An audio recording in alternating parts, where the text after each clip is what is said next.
À 77 ans, Dany a tiré sa révérence. L'artiste aux nombreux talents a été victime d'un malaise chez elle, dans la région de Tours, avant d'être transportée à l'hôpital. Elle n'a malheureusement pas survécu. Son manager et producteur Lambert Boudy avait annoncé la nouvelle sur les réseaux sociaux. La production de Dany a l'infinie tristesse de vous annoncer son décès.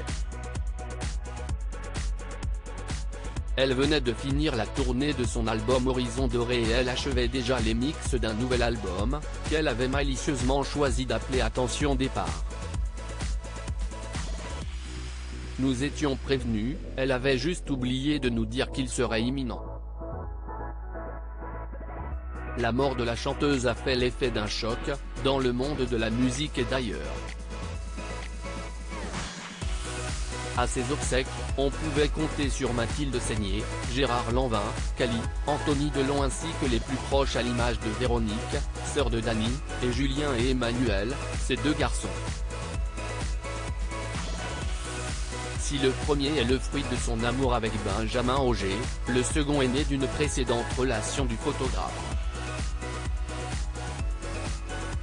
Il n'avait que 6 mois lorsque père et fils ont quitté la maman pour s'installer avec Dany, celle qui deviendra d'ailleurs sa mère. Comme Gala le révèle dans ses pages ce jeudi 28 juillet, Dany, pas très copine avec tout ce qui est administratif, avait fini par l'adopter.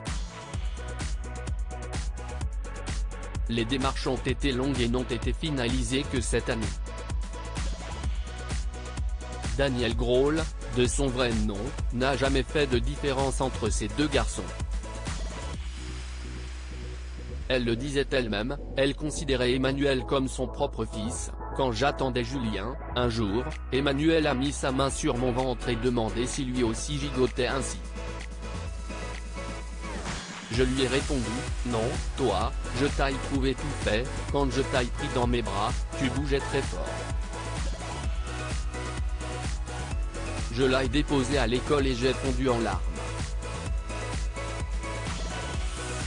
Proche de ses fils, Dany aurait aimé pouvoir les voir plus souvent.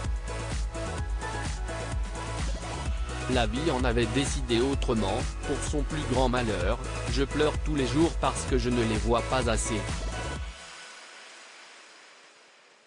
Si est le seul endroit où je me sens mamie, ils prennent soin de moi comme si j'étais grabataire. À chaque fois qu'ils voyaient leur maman, leur cœur faisait des booms et des bangs. Ce mardi 26 juillet, c'est d'ailleurs main dans la main que Julien et Emmanuel ont accompagné Dany dans sa dernière demeure, avant une messe attendue en septembre prochain à Paris, non loin de la résidence qu'elle a longtemps occupée dans la capitale.